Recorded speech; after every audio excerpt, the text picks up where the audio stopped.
जहिड़ो वाक़ियो गोल प्लाज़ा हिकिड़ो shopping plaza 1400 दुकानूं हुयूं हुन में ऐं तक़रीबन हींअर ताईं जेके ऑफिशियल कंफर्मेशन आहे उहो 30 माण्हू वीचारा अजल जो शिकार थिया आहिनि ऐं अञा बि तक़रीबन 60 खां 70 माण्हू मिसिंग आहिनि। हींअर ॿुधायूं त सजावल जो बि को नौजवान आहे उते कमु कंदो, उहो बि मिसिंग आहे।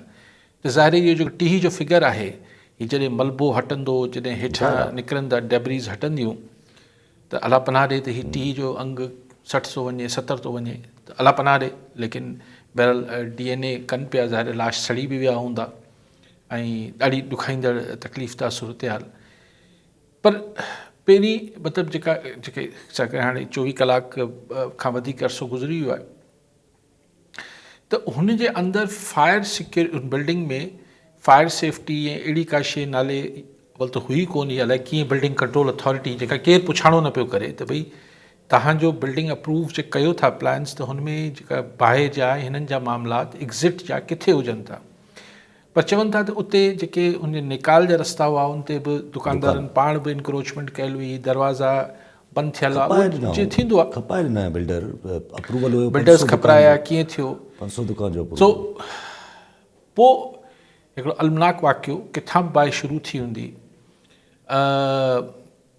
उन खां पोइ 10 लखी हाणे चवनि था त 19 मिंट अलाए 22 मिंटनि ते बाहि लॻी आहे। उन खां पोइ बकौल CM सिंध त 15 मिंटनि में 11 मिंटनि में फायर ब्रिगेड पहुती आहे। पर हाणे हिकिड़ो फायर ब्रिगेड जो हिकिड़ो अगरि टैंकर अची पहुचंदो त एतिरी वॾी बाहि खे ज़ाहिर विसाइणु मुमकिन न हो। ऐं पोइ चवनि था त छाकाणि त ट्रैफ़िक में फासी पिया ॿिया जेके फायर ब्रिगेड जी गाॾियूं हुयूं तंहिंजे करे हू न पहुची सघियूं। Again traffic. पोइ मुंहिंजो आउं त टेक्निकल माण्हू न आहियां, पर जेको ॾिसूं था ॿाहिरि जेके मीडिया में शयूं थींदियूं आहिनि, अहिड़ी बाहियूं लॻंदियूं आहिनि त हुते सिर्फ़ु पाणी सां अहिड़ी बाहि न विसाइबी आहे, केमिकल्स हूंदा आहिनि, फोम हूंदो आहे, पोइ एरियल सपोर्ट ईंदी आहे। असां वटि अहिड़ो कुझु बि न थियो ऐं पाणे बाहि जॾहिं विसामणी हुई, जॾहिं सॼो साड़े ख़ाक करे छॾियो ऐं बिल्डिंग अधु खां वधीक किरी पई ऐं साइड वारी बिल्डिंग खे बि नुक़सानु थी वियो त पोइ हाणे तहक़ीक़ात थींदी। तहक़ीक़ात आख़िर में घणे भाङे इहो ई ईंदो त शॉर्ट सर्किट थियो आहे। ज़ाहिर बाहि त किथे दुनिया में किथे बि लॻी सघे थी, लेकिन ॾिसणो हूंदो आहे त बाहि खां पोइ छा थो थिए। ऐं जेके अहिड़ी बिल्डिंग्स में या जेको इंतिज़ाम जेको बिल्डिंग कंट्रोल अथॉरिटी जहिड़ा इदारा हुजनि था, हू कहिड़े कम जा रहिजी विया आहिनि सवाइ जेको आहे फाइलनि ते पैसा वठण ऐं हिन सभिनी कमनि जे अलावा। त हिकिड़ी तमामु ज़ाहिर जिन जा मासूम जिन जा प्यारा पंहिंजा बिल्डिंग में फाथल हुआ उन्हनि लाइ हिकिड़ी कर्बनाक सूरत हाल हींअर बि हूंदी जिन्हनि जा लाश न मिलिया आहिनि। माण्हुनि जो अरबे रुपयनि जो सामान सड़ी वियो। ऐं हाणे हिकिड़ी तहक़ीक़ाती कमेटी ठही वई आहे, उहो तहक़ीक़ात कंदी। पोइ हिकिड़ो ईंदो त फायर सर्किट थियो, किथां को बाहि लॻी वई, चिणग लॻी ऐं पोइ बाहि लॻी वई, पोइ करोड़ रुपयो ॾिनो वियो आहे। हीअ सुठी ॻाल्हि आहे, चवनि था त वरी प्लाज़ा ठाराए ॾिनो वेंदो दुकानदारनि खे, लेकिन सुवाल इहो आहे त हीअ केतिरे अरसे में ठहंदो। तेसि ताईं हीअ 1400 घर जेके हलंदा हुआ, 1400 घर त न हलंदा हूंदा, उनमें मुलाज़िम अलॻि हूंदा, त इहे माण्हू छा कंदा। हीअ त सरकारी कमु आहे, हाणे 5 साल में थिए 8 साल में थिए त सिंध सरकार खे को टाइम फ्रेम तय करणु खपे त भई साल में ठाहे ॾींदासीं, 1.5 में ठाहे ॾींदासीं। लेकिन यासिर हिन सॼी ताज़ो तव्हांखे यादि हूंदो लियारी में बिल्डिंग किरी पई, पोइ बिल्डिंग कंट्रोल अथॉरिटी वठ पोइ वरी इहो डिपार्टमेंट त कंहिं ॿिए कम लाइ आहे।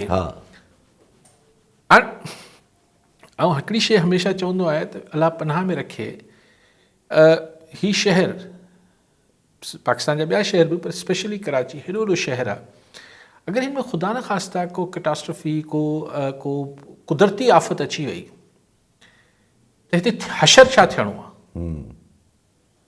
हशर जेको मतिलबु हिते अगरि फायर ब्रिगेड जी गाॾियूं नथियूं पहुची सघनि, अगरि हिकिड़ी तव्हां वटि मेन आर्टरी आहे शाराए फैसल, इहा अगरि ब्लॉक थी वञे त हिते वारो कराची सभु ब्लॉक थी वियो। को तयारी न आहे। ऐं न ई असीं अहिड़े वाक़िअनि खां पोइ असीं कंपनसेशन्स मुआवज़नि जो ऐलान कयूं था, असीं तहक़ीक़ात करण जो ऐलान कयूं था, असीं को मास्टर प्लान इहो ई कोन था त आख़िर असां आईंदा छा थींदो।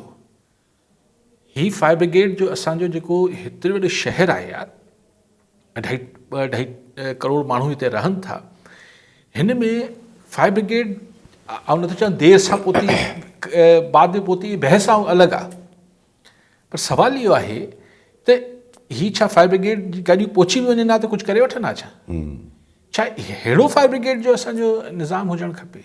छा असां वटि रेस्क्यू जो असां अगरि ईदी जी एम्बुलेंसिस ऐं छीपा जी एम्बुलेंसिस ही ख़तमु करे छॾियूं त असां वटि ॿियो छा ऑल्टरनेट आहे?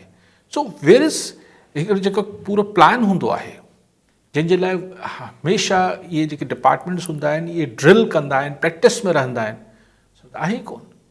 असां चवंदा पाणी कोन्हे फायर ब्रिगेड्स लाइ, किथां पाणी भरीनि? ट्रैफिक पे फासी पई, यार तव्हां इहो अंदाज़ो करे सघो था त पर असां वटि बिल्कुलु अंदाज़ो थी सघे थो, एम्बुलेंसिस फाथल हूंदियूं आहिनि, मरीज़ ज़िंदगी मौत जे दहाने ते बीठल हूंदा, रोड सॼा भॻा पिया आहिनि, रोड सॼा टुटा पिया आहिनि, हूअं ई ख़ैर सले तव्हां गाॾियूं नथा हलाए सघो। त हिन खे ओवरऑल प्लानिंग करण जी त मतिलबु आख़िर असीं कॾहिं सोचींदासीं त हिकिड़ो मास्टर प्लान जी ज़रूरत आहे रेस्क्यू लाइ, हिननि लाइ। बिल्डिंग कंट्रोल अथॉरिटी खे हाणे मतिलबु को क्लीननेस अचणु खपे अहिड़े इदारनि में, ही वाटर बोर्ड आहे, ही सभु शयूं आहिनि, इनखे ठीकु थियणु खपे, ट्रैफिक खे ठीकु थियणु खपे। हाणे अगरि DIG कराची ट्रैफिक जो सिर्फ़ु जेको आहे मोटरसाइकिलनि खे उनखे भला चई करे त मसइलो हल नथो थी वञे न, या माण्हुनि खे ॻरा चालान मोकिलण सां त मसइलो हल न पियो थिए। त आउं चवंदो हिकिड़ी पूरी हिकिड़ी प्लानिंग जी ऐं हुनजी ज़रूरत आहे। हिननि खे त ज़रूरु कंपनसेट थियणु खपे ऐं जेके बि ज़िम्मेवार आहिनि हुननि ते एक्शन थियणु खपे, लेकिन बसि कुदरत पनाह में रखे। ही त तव्हांखे हिकिड़ो ट्रेलर हिकिड़ी बिल्डिंग जो नज़र आयो आहे, पर आउं चवां थो अगरि ख़ुदा न ख़ास्ता को कुदरती आफ़त अची वञे त हिन शहर में थींदो छा? अनफॉर्चुनेट आहे, लेकिन हिन खे बुनियादु बणाए ही जेको अॼुकल्ह शो आहे त बाबा कराची खे पोइ हीअं कजे, पोइ हिन सां कहिड़ो थो फ़र्क़ु पए? बिल्डिंग कंट्रोल अथॉरिटी त इहा रहणी आहे न, हिन खे जवाज़ बणाए कुझु ॿियो जेको माण्हू पंहिंजा शोशा जारी कनि पिया, उहा त नॉनसेंस आहे, लेकिन ठीकु त थियणु खपे। हीअ त ॾाढी बुरी हालत आहे। अच्छा, पर सिंध हाई कोर्ट में हाणे कॾहिं त प्रेसिडेंट सेट थियणु खपे न। बल्दिया टाउन जी फैक्ट्री जो बाहि लॻी हुई, मुलज़िम थिया पकता, कुझु काॾे विया छा थियो का ख़बर न पई। हीअ सिंध हीअ जेको लियारी वारो थियो, इन में बि कुझु माण्हुनि खे पहिरियां इंक्वायरी वग़ैरह थी सिंध बिल्डिंग कंट्रोल अथॉरिटी में, हुननि में हिकु ॿिनि खे शायदि फायर वायर बि कयो वियो आहे, सस्पेंड वग़ैरह बि कयो वियो, पर पोइ हुन खां पोइ छा थियो का ख़बर न पई।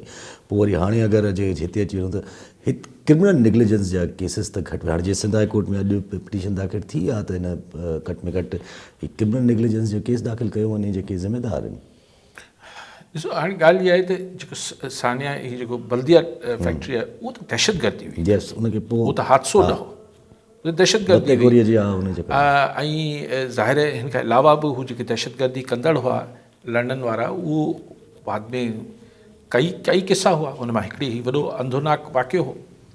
हीअ जेको आहे हलो तव्हां हिन में ॻाल्हि आऊं ई कयां पियो न त हीअ त हिकिड़ो गुल प्लाज़ा आहे न, जेके प्लाज़ा तव्हां कराची में ॾिसी वठो, जी हा, को बि हो न आहे, सवाइ मूंखे ख़बर न आहे जेके वॾा मॉल्स आहिनि, हिकिड़ा 2-4 जेके आहिनि हुननि में को फायर जो सिस्टम हुजे या न। हीअ जेके मॉल्स आहिनि जंहिंमें इहे 10x10 जी दुकानूं ठहियल आहिनि, जंहिंमें ॿाहिरि हुन लंघण जी जाइ नथी हुजे, हीअ अलाह पनाह में रखे। हीअ राति जो 10-10:15 बजे थियो आहे, अगरि ही शाम जो या ॿिनि पहिरनि जो हुजे हा त हिन में हज़ारे माण्हू अंदरि हुजनि। यस, वेरी ट्रू, जी अलाह रहम कयो आहे। सो ही सभिनी खे हाणे हिन खे भई त डिपार्टमेंट सुधारणु खपनि, पोइ समूरनि बिल्डिंग खे इंतज़ारु छो कजे त किथे को हादसो थी पए, क्या बिल्डिंग किरी पए, पोइ एक्शन वठिजे, पर हिन ॻाल्हि खे कमाई जो ज़रियो बि न बणाइजे। लेकिन हिकिड़ी 365 ॾींहं नज़र रखण जी डिपार्टमेंट जो कमु हूंदो आहे, जेके डिपार्टमेंट असां वटि गैर फ़ाल आहिनि।